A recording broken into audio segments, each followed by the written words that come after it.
Boa noite a todos. Certamente, uma das formas de nós homenagearmos os nossos professores é compartilharmos com eles um pouco dos preciosos ensinamentos do Mestre por excelência, o Senhor Jesus Cristo. Especialmente aqueles ensinamentos contidos no Sermão da Montanha que marcaram a vida e a história de milhares, de milhões de pessoas ao longo do tempo e que até hoje falam profundamente ao nosso coração. Um desses ensinos é sobre o olhar. E o Evangelho de Mateus, sobretudo, registrou o texto dessa forma: são os olhos a lâmpada do corpo. Se os teus olhos forem bons, todo o teu corpo será luminoso. Mas se os teus olhos forem maus, todo o teu corpo estará em trevas. Caso a luz que há em ti sejam trevas, quão grandes trevas serão. Os olhos, apresentados por Jesus como lâmpadas do nosso corpo, apontam para uma preciosa dádiva divina que nos aparelhou para percebermos o mundo à nossa volta. Os olhos, como lâmpada do nosso corpo, podem ser pensados como uma expressão dos nossos sentidos. A soma do que os nossos sentidos captam da realidade é que constituirão o nosso olhar sobre ela, ou seja, como a entendemos, como avaliamos o que se passa ao nosso redor. Desse modo, a visão, a audição, o olfato, o tato e a gustação seriam ferramentas que nos ajudam a colher informações da realidade que nos cerca e, com isso, progressivamente contribuindo para a constituição da nossa interioridade, da nossa subjetividade.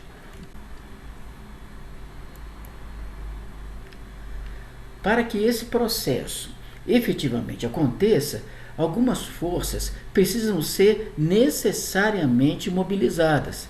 A primeira delas se relaciona com a estrutura da família, especialmente nos primeiros anos de formação da criança. O modo como o grupo familiar interpreta o mundo certamente terá grande influência sobre a formação do olhar da criança sobre a realidade. Se, por exemplo, se trata de uma família preconceituosa, a tendência é que a criança se expresse da mesma maneira. Se a família, ao contrário, é generosa e considera que as particularidades étnicas e culturais de cada povo e cada indivíduo contribuem para uma maior riqueza em termos de interação humana, então, da mesma forma, a criança tenderá a desenvolver esse tipo de olhar sobre a realidade. A segunda força que necessariamente pode e deve ser mobilizada para a construção do olhar da criança sobre a realidade é a escola. Falando de escolas, chegamos, é claro, à figura do professor. O trabalho que fazem, desde a educação infantil até os cursos de pós-graduação, incluindo aí no pacote mestrados, doutorados e pós-doutorados, contribui para a construção desse olhar da criança, do adolescente e do jovem sobre a realidade que nos cerca. Nesse sentido, o lugar do professor é muito importante. Nós damos graças a Deus pelos professores que temos, pois sabemos o quanto fazem para tornar o olhar dos nossos estudantes sobre a realidade o mais claro, o mais objetivo, o mais verdadeiro possível. É por isso que, quando paramos um pouco para refletir a respeito desse papel, que chega em muitos casos a alcançar o plano do que é sublime, nos enchemos de alegria e orgulho e passamos a torcer para que os nossos professores sejam muito bem-sucedidos em sua missão. E é justamente por causa disso que agradecemos a Deus pelos professores dotados de um bom olhar sobre a realidade. O que pode ser um olhar bom?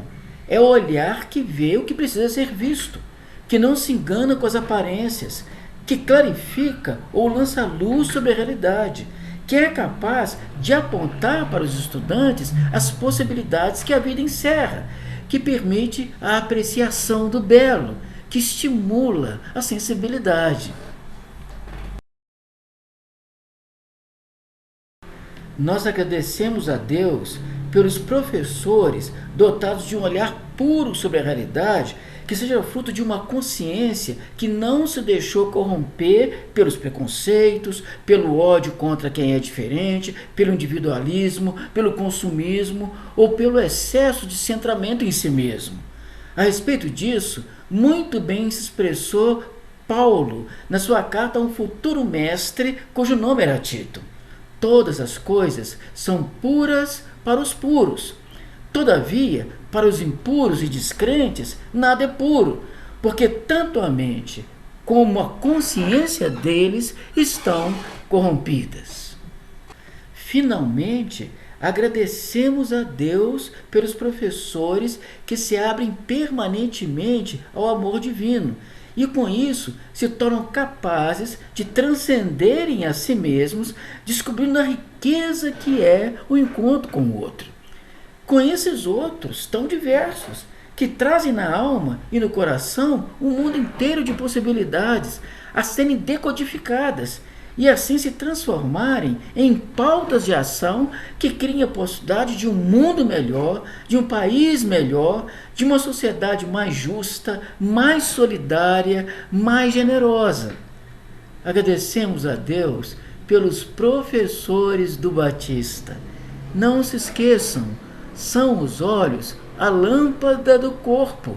Se os teus olhos forem bons, todo o teu corpo será luminoso. Mas se os teus olhos forem maus, todo o teu corpo estará em trevas.